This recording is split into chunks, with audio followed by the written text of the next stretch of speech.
안녕하세요. 이웃TV의 이웃누나입니다. 오늘 라이브 방송을 마치고 나서 많은 이제 또 보고서들을 보고 하는데 이 내용은 구독자분들과 함께 나누면 참 좋겠다 라는 내용이 있어서 준비를 했습니다. 근데 이 보고서에도 이유가 그렇게 많이 들어가네요. 이유라는 이 단어가. 그래서 이 운명처럼 제가 딱 선택을 했습니다. 제목은 긴축 우려가 커져도 주식시장이 버틸 수 있는 이유입니다. 맞아요. 요즘 긴축 우려 정말 커지고 있어요. 다시 한번 주식시장의 핵심 이슈로 긴축이 부각이 되고 있는데 나름 주식시장은 잘 버티고 있단 말이죠. 그 이유에 대해서 저희가 좀 찾아볼까 합니다.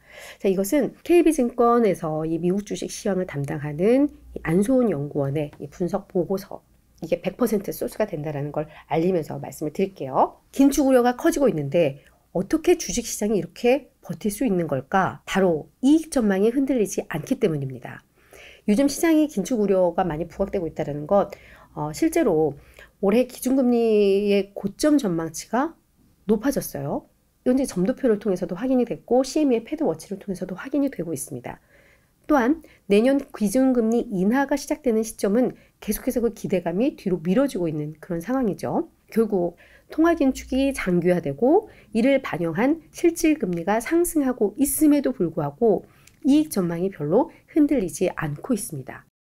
이익 전망이 잘 버티면서 밸류에이션 부담을 낮추고 이게 결국은 주가 조정 강도를 지금 완화시켜주고 있다라고 이해를 할 수 있는 대목이에요. 여기서 그럼 궁금한 게 또 있죠. 그럼 기업들의 이익 전망이 어떻게 잘 버텨낼 수가 있지? 요즘 시장의 걱정이 한 3가지가 있습니다. 제조업 경기가 너무 부진하다라는 것, 또 하나는 인건비 부담이 꺾이지 않고 있다라는 것, 또 하나 금리 상승으로 인해서 기업들의 이자 비용이 늘어나고 있다라는 것. 요 세 가지는 결국은 기업의 실적과도 밀접한 영향이 있는 요소들인데 이럼에도 불구하고 어떻게 이익 전망이 버텨내고 있느냐, 그 내용들을 지금부터 좀 살펴보려고 해요. 먼저 제조업 부진과 관련해 ISM 제조업 지수가 기준선을 많이 밑돌고 있어요.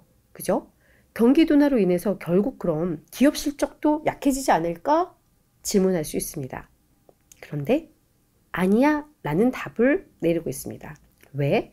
제조업의 실적 부진을 서비스업이 상쇄할 수 있기 때문입니다. 이 ISM 지수에서 보듯이 제조업이 서비스업에 비해서 지금 매우 부진한 상황이에요. 이는 기업 실적에서도 좀 확인이 되고 있는 그런 상황입니다. 특히 이 팬데믹 때, 이때 사람들이 대부분 서비스보다는 상품 쪽으로 소비가 많이 쏠렸었어요. 그런데 이게 팬데믹 이후 소비 지출 행태가 정상화가 되고 있죠. 그러면서 서비스업 경기는 매우 좋아지고 있는데 제조업 같은 경우에는 이 상품들의 재고 부담이 좀 많이 쌓이고 있고 그다음 계속 이 상품 쪽에 쏠렸던 수요가 서비스업으로 분산이 되면서 아무래도 예전만큼 판매가 많이 이루어지지 않고 있겠죠.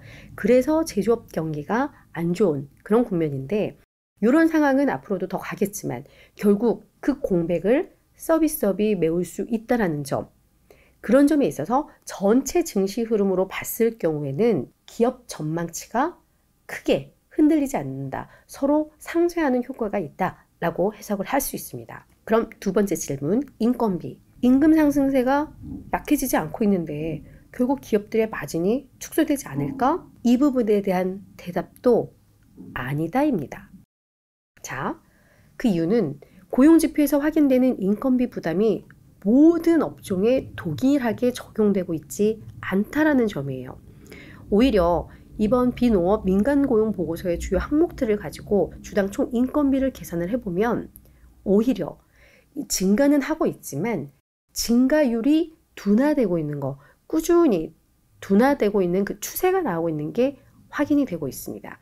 결론적으로 말씀을 드리자면 모든 업종이 인건비 부담이 커지는 게 아니라 일부 업종에 국한되고 있고 일부 업종에서는 오히려 인건비가 낮아지고 있는 것도 나오고 있고 그리고 인건비가 그냥 지표로 보면 상승을 하고 있지만 상승세가 둔화되고 있다는 점에 있어서도 어느 정도 압박이 제한적으로 나올 수 있다라는 점입니다.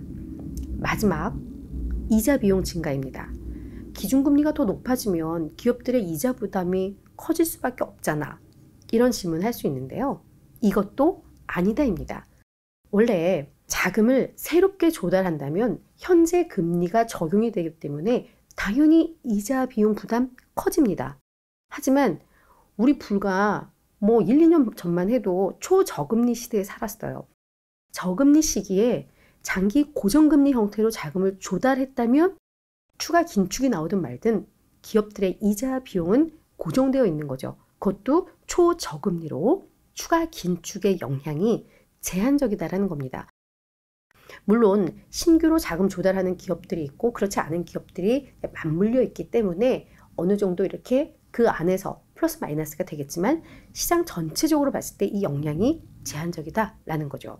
실제 S&P 500 기업들의 부채 구조를 보니까 저금리 때 장기 고정금리 형태로 자금을 조달한 비율이 상당히 많았다고 합니다. 기업들 1분기까지 총 부채에서 1년 이내에 갚아야 하는 것, 그걸 또 봤더니 단기 부채 비중이 20%에 머물러 있다는 점.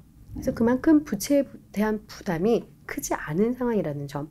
이런 점들이 기업들의 이익 전망, 이걸 흔들리지 않고 견고하게 잘 곁일 수 있는 그 원동력이 되고 있다. 이런 해석이 좀 나오고 있습니다. 그래서 우리가 긴축 우려가 팡 터져버리면 시장이 팍 밀리지 않을까? 이런 우려가 있는데 이런 내용들을 봐야 될 것 같아요. 결국 기업들의 이익 전망이 흔들리느냐, 만약에 이익 전망이 버틸 수 있는 그런 요소들이 이렇게 확인이 된다면 시장은 그래도 잘 버텨낼 수 있겠구나, 이렇게 생각을 하면 될 것 같아요. 그래서 일단 지금 긴축 우려가 커져도 시장이 막 버티니까 이거 그냥 약간 오버슈팅 아니야? 이거 한 번에 우르르 이렇게 무너지는 거 아니야? 이런 우려를 할 수 있는데 이런 내용들로 버티고 있다라고 한다면 조금 더 시장에 대해서 안도할 수 있지 않을까라는 생각이 좀 듭니다. 어때요? 괜찮았죠? 자, 앞으로도 UTV 독자분들이 좀 도움을 받을 수 있는 그런 보고서들 이런 것들이 있으면 이렇게 하나하나 잘 설명을 하도록 할게요. 자, 오늘도 좋은 하루 성공 투자하세요.